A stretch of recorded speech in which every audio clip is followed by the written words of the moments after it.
रूस यूक्रेन जंग, अब की बार डर्टी बॉम्ब।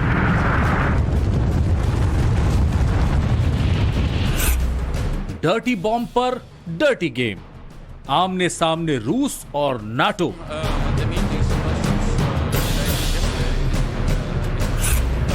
डर्टी बॉम्ब का बहाना, न्यूक्लियर वॉर निशाना।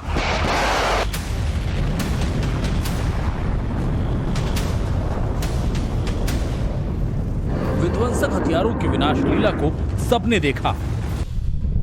अब इस युद्ध में डर्टी बॉम्ब अटैक की सुगबुगाहट तेज हो गई है।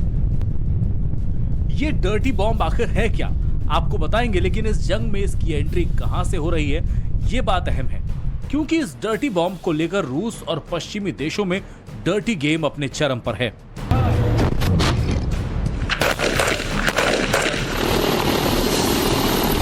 इस बॉम्ब को लेकर रूस ने अमेरिका समेत नाटो देशों पर बहुत बड़ा आरोप लगाया है। रूस ने दावा किया है कि यूक्रेन जंग में अमेरिका और पश्चिमी देश रूस को बदनाम करने के लिए कोई कसर नहीं छोड़ रहे। अब वो कुछ ऐसी साजिशें रच रहे हैं जिससे रूस दुनिया में अलग थलग पड़ जाए। रूस का आरोप है कि इस जंग में अमेरिका के इशारों पर यूक्रेन अपनी ही धरती पर रेडियो एक्टिव डर्टी बॉम्ब फोड़ सकता है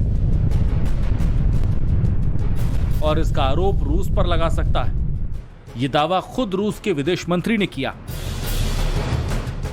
Учреждений на Украине тех научных институтов, которые обладают технологиями, позволяющими соорудить вот эту самую грязную бомбу. У нас есть информация, которую мы перепроверяли по соответствующим каналам, о том, что это не пустое подозрение, что здесь есть серьезные основания полагать, что подобные вещи могут планироваться. रूस का आरोप है कि यूक्रेन डर्टी बॉम्ब का इस्तेमाल कर इसका ठीकरा रूस पर फोड़ेगा ताकि पूरी दुनिया रूस के खिलाफ हो जाए। अगर रूस पर इस बॉम्ब को फोड़ने का आरोप लगता है तो अधिकांश देश उसके खिलाफ हो जाएंगे, यहां तक कि उसके सहयोगी भी उससे अपना समर्थन खींच लेंगे। डर्टी बॉम्ब एक परमाणु बम जैसा होता है क्योंकि इसके फटने से भी रेडियो एक्टिव पदार्थ निकलते हैं। इसका विस्फोट परमाणु बम की तरह विनाशकारी नहीं होता, लेकिन इससे बड़े पैमाने पर रेडिएशन जरूर फैलता है। हालांकि रूस ने डर्टी बॉम्ब को लेकर जो आरोप लगाए हैं उसे लेकर उसने किसी भी तरह का सबूत नहीं दिया। इस पर नाटो देशों की भी रूस को लेकर सख्त प्रतिक्रिया सामने आई है। अमेरिका ने यूक्रेन के डर्टी बॉम्ब को लेकर कहा है कि रूस के पास इसे लेकर ना कोई सबूत है और ना ही कोई सबूत ने पेश किया है। फ्रांस ने रूस के आरोपों को तनाव बढ़ाने वाला बयान बताया है, तो वहीं ब्रिटेन ने भी रूस के आरोपों को सिरे से खारिज कर दिया। अमेरिका ने तो यहां तक कह दिया कि रूस इस डर्टी गेम के सहारे अपने न्यूक्लियर बम को गिराने की तैयारी कर रहा है। अगर रूस ने ऐसा किया तो इसके परिणाम भी गंभीर होंगे। अमेरिका के बाद यूक्रेन के राष्ट्रपति ज़ेलेंस्की ने भी रूस के आरोपों पर पलटवार किया। ज़ेलेंस्की ने रूस पर बड़ा बयान देते हुए कहा कि यूरोप पर अगर कोई परमाणु बम गिराए तो वो एकमात्र देश रूस होगा। Завжди про життя. І якщо хтось і може застосувати ядерну зброю в нашій частині Європи, то це лише один суб'єкт. І цей суб'єкт якраз і наказав товаришу Шойгу кудись там телефонувати. Якщо Росія телефонує і розказує, що нібито Україна щось готує, то це означає одне: Росія вже все це і підготувала. Вважаю, що зараз світ повинен максимально жорстко відреагувати. Якщо Росія підготувала чергове डर्टी बॉम्ब को लेकर रूस और पश्चिमी देशों में ठनी हुई है। रूस जहां यूक्रेन पर आरोप लगा रहा है कि यूक्रेन खुद अपनी धरती पर रेडियो एक्टिव बॉम्ब फोड़ सकता है और पश्चिमी देशों के इशारे पर रूस को बदनाम करने की साजिश में जुटा है, तो वहीं पश्चिमी देश इस बात की आशंका जता रहे हैं कि इसके पीछे हो ना हो पुतिन यूक्रेन पर न्यूक्लियर बम गिराने की तैयारी कर रहे हैं। ब्यूरो रिपोर्ट, टाइम्स नाउ, नव भारत।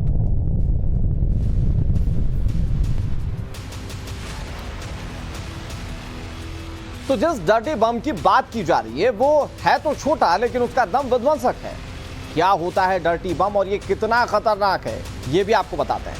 दरअसल डर्टी बम को परमाणु बम का एक छोटा रूप आप कह सकते हैं। इसे रेडियो एक्टिव बम के नाम से जाना जाता है। डर्टी बम परमाणु बम के उपकरण और बनाने की तुलना में बेहद सस्ता होता है, लिहाजा कोई भी इसे बना सकता है, उसका इस्तेमाल कर सकता है। लेकिन ये होता बहुत खतरनाक है। डर्टी बम में रेडियो एक्टिव पाउडर का मिश्रण होता है इसमें दवा और उद्योगों में इस्तेमाल होने वाले रेडियो एक्टिव केमिकल का यूज किया जाता है। जब डर्टी बम धमाका करता है तो धमाके के बाद बड़े पैमाने पर रेडिएशन का हवा में फैलाव होता है। रेडियो एक्टिव डर्टी बम डायनामाइट की तरह विस्फोट करता है, जिससे लोगों की मौत हो जाती है। यहां तक कि जहां धमाका होता है वहां अगर कोई इमारत हो तो वो भी पूरी तरह से तबाह हो जाएगी। तो ये दरअसल डर्टी बम है और डर्टी बम का इस्तेमाल जो है यूक्रेन रूस युद्ध में किया जा रहा है। अब सवाल ये उठता है कि डर्टी बम की परमाणु से तुलना तो हो रही है, लेकिन इसमें अंतर क्या होता है, तो वो भी आपको समझाने की कोशिश करते हैं। दरअसल परमाणु बम एक महाविनाशकारी बम है, जबकि रेडियो एक्टिव डर्टी बम परमाणु जितना खतरनाक नहीं होता। ये इसमें एक बड़ी खूबी है। इधर परमाणु बम जब विस्फोट करता है तो इसके धमाके की आवाज नहीं होती, वहीं इससे उलट डर्टी बम डायनामाइट या दूसरे विध्वंसक धमाकों की तरह आवाज बहुत तेज करता है। तीसरी तुलना आपको बताते हैं। परमाणु बम से अत्यधिक ऊर्जा और रेडिएशन निकलता है, जबकि डर्टी बम से रेडियो एक्टिव केमिकल निकलता है, और ये इसकी खास बात भी होती है। परमाणु बम फटने के बाद बादल में मशरूम का आकार लेकर रेडिएशन पूरे क्षेत्र में फैलाता है और हवा में घुल मिल जाता है। इधर डर्टी धमाके के बाद इसका रेडिएशन हवा में फैल जाता है, लेकिन जितना दूर ये फैलता है उतनी ही दूर ये अपना असर दिखाता है, यानी कि ये परमाणु के मुकाबले कम खतरनाक हो जाता है। तो ये आपने देखा कि किस तरीके से डर्टी बम को परमाणु बम का एक छोटा रूप कहा जा सकता है, लेकिन इसके अंतर क्या है। लेकिन पुतिन के दिमाग में क्या चल रहा है उसे कोई ठीक ठाक बता नहीं सकता है। लेकिन हाँ, रूस की तैयारियां यही बता रही हैं कि पुतिन कोई सख्त कदम उठाने वाले हैं। ऐसे में सवाल यही है कि पुतिन क्या यूक्रेन पर टैक्टिकल न्यूक्लियर वेपन्स का इस्तेमाल कर देंगे, क्योंकि इसकी आशंका काफी पहले से जाहिर की जा रही है। आपको दिखाते हैं कि कैसे हार को जीत में बदल सकता है ये घातक अस्त्र।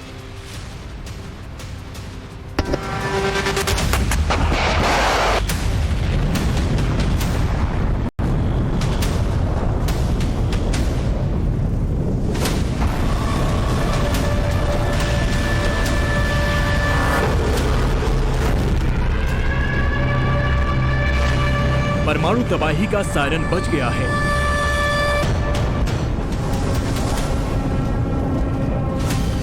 यूक्रेन में हर तरफ तबाही का मंजर नजर आ रहा है, लेकिन कोई नहीं जानता कि ऐसी भयंकर तबाही दुनिया को किस मुहाने पर ले जा रही है।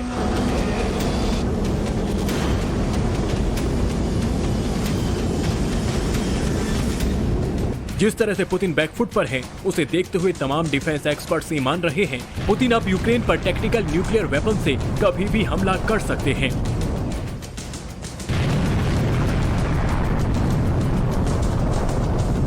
टैक्टिकल एटम बम का इस्तेमाल सीमित इलाके में तबाही के लिए किया जाता है। ये न्यूक्लियर वेपन बड़े परमाणु बमों से कम ताकतवर होते हैं। इस वेपन से रेडियो एक्टिव के बिना बड़े पैमाने पर विनाश हो सकता है। ये हल्के होते हैं, जिसके विध्वंस की ताकत 0.3 किलोटन से 100 किलोटन तक होती है। हालांकि ये भी सच है कि परमाणु बम में छोटा या लिमिटेड जैसा कुछ नहीं होता।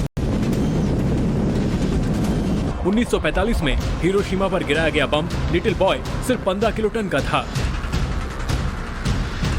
लेकिन उससे ऐसा महाविनाश हुआ जिसका दंश जापान दशकों तक झेलता रहा।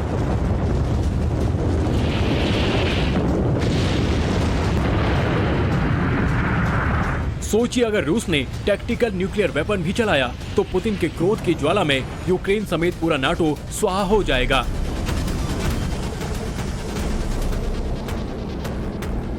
पुतिन मजाक नहीं कर रहे। ये बात बाइडेन ने यूं ही नहीं कही है। वो जानते हैं कि रूस के पास टैक्टिकल न्यूक्लियर वेपन के रूप में महाविनाशक की ऐसी फैक्ट्री मौजूद है जिसका एक एक हथियार महातबाही ला सकता है।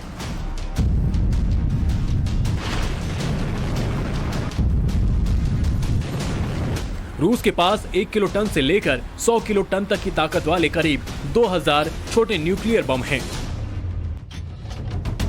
डिफेंस एक्सपर्ट्स मानते हैं कि 0.3 से 100 किलोटन विस्फोट वाले एक या एक से अधिक टैक्टिकल परमाणु बम का इस्तेमाल करके पुतिन यूक्रेन को सरेंडर करा सकते हैं और यूक्रेन समर्थक छोटे देशों को डरा सकते हैं।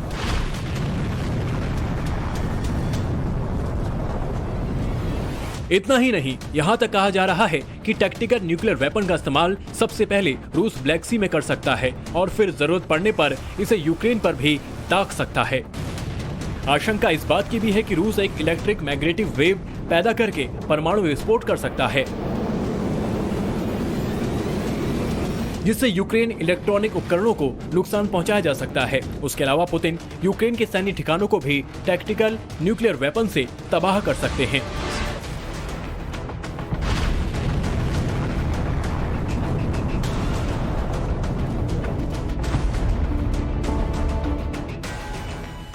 बड़े शहरों को भी निशाना बनाया जा सकता है।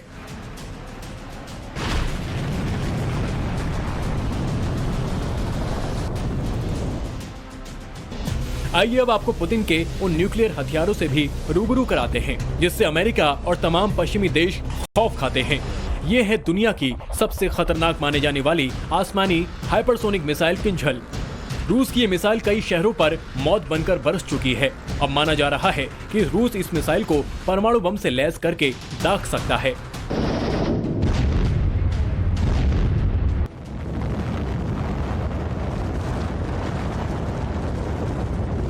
किंजल मिसाइल की ताकत ऐसी है कि ये 12,000 किलोमीटर प्रति घंटे की रफ्तार से हमला कर सकती है, 2,000 किलोमीटर से ज्यादा दूर तक मार कर सकती है और 480 किलोग्राम परमाणु हथियार ले जा सकती है। इसे दुनिया का कोई एयर डिफेंस सिस्टम रोक नहीं सकता और ना ही इसे कोई रडार ट्रैक कर सकती है।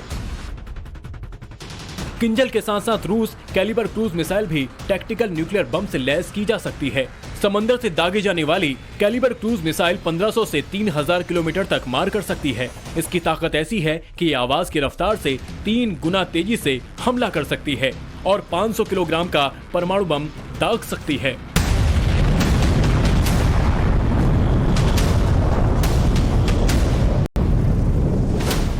लेकिन पुतिन के तर्कश में जो सबसे घातक टैक्टिकल न्यूक मिसाइल है उसका नाम है इस्कैंडर, जिसने जंग की शुरुआत से ही यूक्रेन को खंडर में बदला है।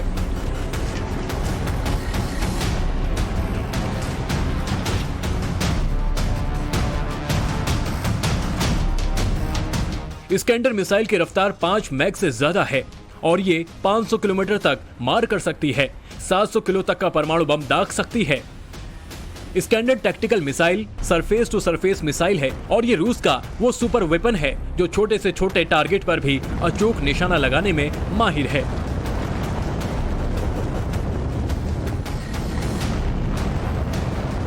इन मिसाइलों के अलावा भी रूस के पास परमाणु तोप और रॉकेट लॉन्चर भी हैं जो छोटे परमाणु बम दाग सकते हैं। मतलब साफ है कि रूस ने अगर इन हथियारों को परमाणु वॉरहेड से लैस करके यूक्रेन में दाग दिया तो महाविनाश तय है।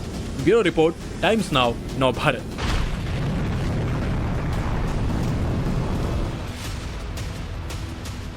तो ऐसा लगता है मानो परमाणु युद्ध का सायरन बज चुका हो। रूसी राष्ट्रपति व्लादिमीर पुतिन अब ब्लैक सी में परमाणु बम फोड़ने वाले हैं। दावा तो यहां तक किया जा रहा है कि पुतिन बम फोड़ने से पहले यूराल की पहाड़ियों में स्थित न्यूक्लियर बंकर में जा सकते हैं। इन खबरों से तय है कि यूक्रेन युद्ध में कभी भी परमाणु बमों की एंट्री हो सकती है, जिस बात का खतरा पूरे विश्व को है।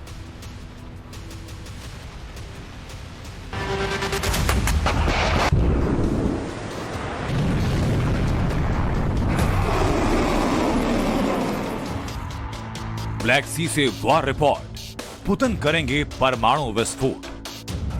ब्लैक सी में परमाणु सुनामी आने वाली, एटम बम का धमाका होने वाला है। मॉस्को से इस परमाणु धमाके की खबर जैसे ही आई, दुनिया खौफजदा हो गई। अमेरिका हाई अलर्ट पर आ गया।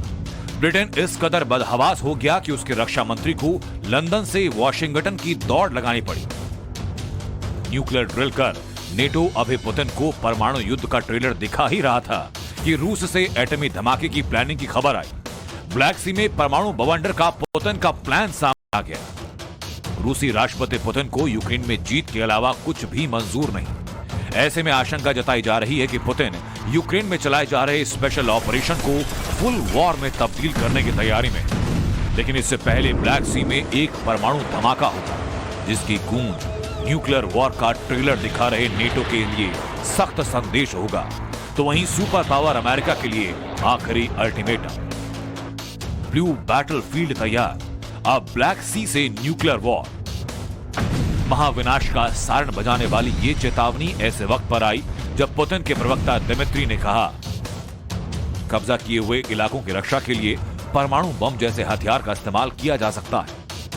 पुतिन ने भी पिछले महीने चेतावनी दी थी कि रूस की अखंडता की रक्षा के लिए वो परमाणु बम का इस्तेमाल भी कर सकते हैं। अब सवाल उठ रहे हैं कि क्या ब्लैक सी से ही परमाणु हमले की शुरुआत होगी?